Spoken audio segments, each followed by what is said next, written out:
Riwruok mong'ere kaka Rights in Action Coalition mabiro kedo gi wach mar oganda ka ochik e lwetgi mar kumo jomaundu kata mar chwalogi ne obila nosidhi ayanga e kaunti ma Kisumu kuma jatend migao Edgar Abuto noyango ni gigeto tiyo gobila kaachiel gi joriemb boda jotelo mag loch gwenge e kin mamoko ka gijiwo mondo oganda owe kawo chik e lwetgi. Korka kore County Commissioner ma Kisumu Benson Lepar Marijo bende nokwedo gi teko mathoth wach mar kawo chik e lwedo kotielo ni kata mana jomaundu nigi ratiro mar bedo mangima ka koro oganda owinjo makgi kendo tergi e tesend obila mondo mi okumgi kaluwore gi chike.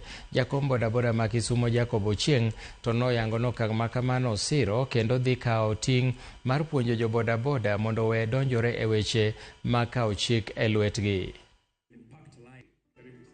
RIACO is basically targeting, one is our brothers in the border sector. Let me say brothers and sisters in the border sector.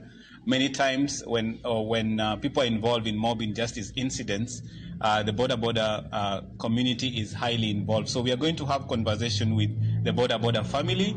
Secondly, we also want to have a discussion with our students from primary all the way to the universities, because we know the young people are also involved in this. And we want to also go out to our churches, our institutions, the police. We want to talk to the legal fraternity on issues of the law, how we can tighten the law so that we can make prosecution of issues of mob justice much quicker and better. And human being is not just an animal of a higher level, but a human being is capable of making rational decisions. So we just want to appeal to our members of the public that they should never take law into their hands.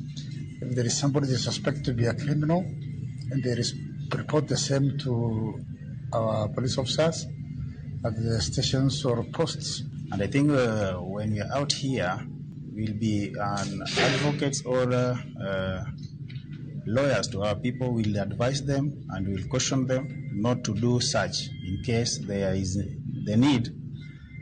We better arrest them and surrender them to the nearest police station. Moko kuom MCAs ma Nairobi kotelnegi kod MCA ma koro